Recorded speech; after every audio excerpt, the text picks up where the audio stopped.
धर्म सर्व संग त्याग भाग 11। शास्त्रों वचनों का विचार नहीं करना, माता पिता के आघात का विचार नहीं करना और किसी को फुसलाकर दीक्षा देना, ये स्वामी अदत्त का स्पष्ट रूप से पाप है।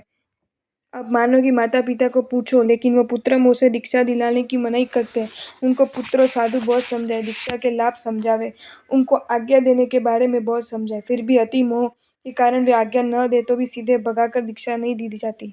वहाँ ज्योतिष के द्वारा माता पिता को ऐसा कहलवाए कि इस लड़के का आयुष्य ज्यादा नहीं, या फिर अगर ये लड़का संसार में रहेगा तो भयंकर दुखी होगा। ये सब सुनकर शायद माँ बाप आज्ञा दे दे, अथवा तो मुमुक्षु स्वयं उपवास आदि तप करने लगे। वह तप में अत्यधिक निर्बल बन गए ऐसा दिखावा करे, फिर भी पालना नहीं करे, दीक्षा की रजा नहीं तो पालना भी नहीं, दृढ़ता से ऐसा कहे। अंत में माता पिता उसे दीक्षा की आज्ञा दे देते हैं।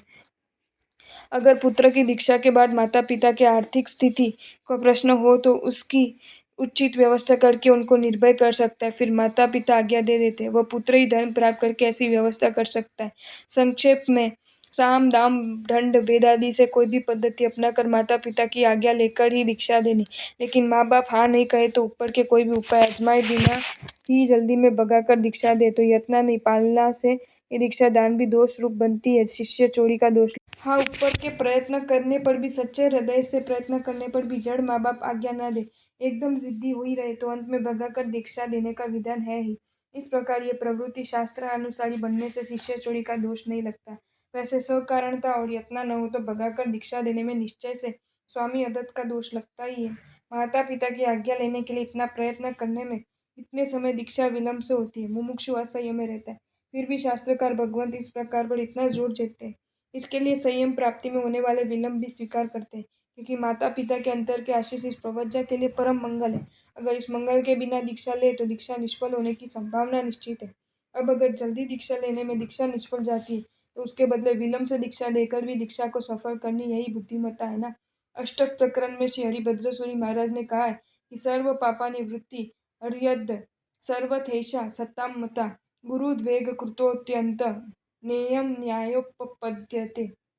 ये दीक्षा सर्वथा सब पापों की निवृत्ति रूप है। अब सर्व पापों की सर्वथा निवृत्ति के लिए जाने वाले मुमुक्षु अपने गुरु माता पिता को अत्यंत दुख उत्पन्न करके दीक्षा ले तो ये दीक्षा न्यायी नहीं कही जाती, दीक्षा स्वयं एक बड़े पाप वाली बन जाती है। भागकर दीक्षा लेने वाले के माता पिता को कैसा आघात लगता है ये क्या हम नहीं जानते। वे वहीं पर आगे लिखते हैं कि प्रारंभ मंडल हास्या गुरु सुशूषणम परम एतो धर्म प्रवृत्तिना नृणाम पूजा स्पंद महत्त। इस दीक्षा का प्राथमिक मंगल तो माता पिता की उत्कृष्ट सेवा है। धर्म में प्रवृत्त हुए मनुष्य को तो माता पिता पूजा का बड़ा स्थान है। यह सकृतज्ञ पुमार लोके स धर्म गुरु पूजा का स शुद्ध धर्म बाक्य चाहिए ये तो प्रतिपद्यते। वह पुरुष ही कृतज्ञ, लोक में वह पुरुष ही धर्म गुरु का आचार्य आदि का पूजक है, और वह पुरुष ही शुद्ध धर्म वाला है कि जो पुरुष माता पिता आदि का सत्कार करता है। वे बतलाते हैं कि पुण्यानुबंधी पुण्य प्रकर्ष बनता है, वृद्धि प्राप्त करता है, तब उसका फल तीर्थंकरत्व मिलता है कि जो तीर्थंकरत्व हमेशा औचित्य प्रवृत्ति के द्वारा मोक्ष को साध कर देने वाला मिलता है। तीर्थंकरों को हमेशा औचित्य प्रवृत्ति गर्भ से होती है। प्रभु वीर ने गर्भ में ही माता पिता की उपस्थिति में दीक्षा न लेने का अभिग्रह लिया, ये औचित्य प्रवृत्ति। इसके अर्थ को बतलाती दो गाथाएं। अथ प्रकर्ष संप्राप्ताद विज्ञेय फलमुत्तमम् तीर्थकृत्वं सदौचित्य प्रवृत्ति मोक्ष साधकम् सदौचित्य प्रवृत्तिश्च गर्भादारभ्य तस्य यत् तत्राप्यभिग्रहो न्याय श्रुति ही जगद्गुरु। इन सब बातों का सार ये है कि माता पिता तो लौकिक है, अनंत ही बार माता पिता की है, उनकी परवाह नहीं करनी, वे भले रोए सिर पीटे, हमें भगाकर दीक्षा लेनी, इस प्रकार माँ बाप के प्रति अत्यंत उपेक्षा करने में आए, ये बिल्कुल उचित नहीं है।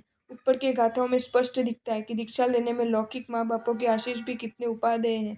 उन माँ बाप के प्रति कैसा सम्मान औचित्य करना चाहिए। अनेक प्रयत्न करने पर भी जब वे न माने तभी अंत में भगाकर दीक्षा देने की विधि है, इसके बिना तो नहीं है। ये तो स्वामी अदत्त रूप शिष्य चोरी माता पिता की अपेक्षा से देखी। अगर कोई मुमुक्षु किसी साधु या साध्वी के साथ परिचय में आकर उनके पास दीक्षा लेने की भावना वाला बना हो तो वह साधु या साध्वी उस मुमुक्षु का स्वामी बना माना जाता है। ऐसे मुमुक्षु को फुसला कर, उल्टा सीधा समझा कर, लोभ वाली बातें कहकर अपना बना लेना, ये भी स्वामी अदत्त रूप शिष्य चोरी है। ये साधु तो अंधेरे में विहार करते हैं, ये साधु तो दूसरी गोचरी वापरते हैं, ये साधु तो विहार में साइकिल रखते हैं, ये साधु तो विभूषा वाले हैं। उस साधु के पास दीक्षा नहीं लेना, तुम्हारा जीवन बर्बाद होगा। उत्तर गुणों की कमियां दिखलाकर किसी मुमुक्षु को उसके माने गुरु के प्रति અબહુમાન પેદા કરવાના ये घोर पाप है। 125 गाथा के स्तवन में पंचाशक पाठ की साक्षी से महोपाध्याय जी ने बताया कि उत्तर गुण माही हिन्नला गुरु कालदाकिक पाखेरे मूल गुण नहीं हिन्ना हम पंचा एम पंचाशक पाखेरे।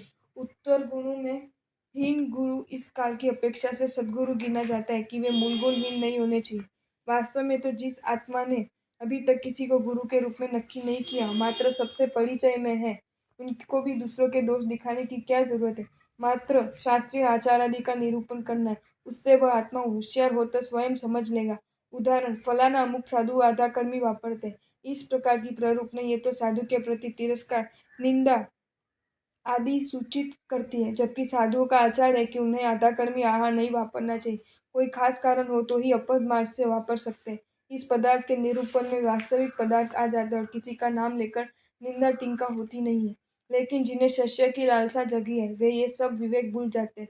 वे तो सच्चे झूठे सभी प्रकार की बातें करके मुमुक्षुओं को अपना बनाने का प्रयत्न करते हैं। इसमें माया मृषावत नामक बड़े पाप का सेवन करते हैं। इसके कारण साधुओं के बीच संक्लेश, दुश्मनावट के भाव प्रकटते हैं। ये दुश्मनी के भाव शासन के कार्यों के लिए भी रुकावट डालते हैं। अंत में नुकसान शासन का ही होता है।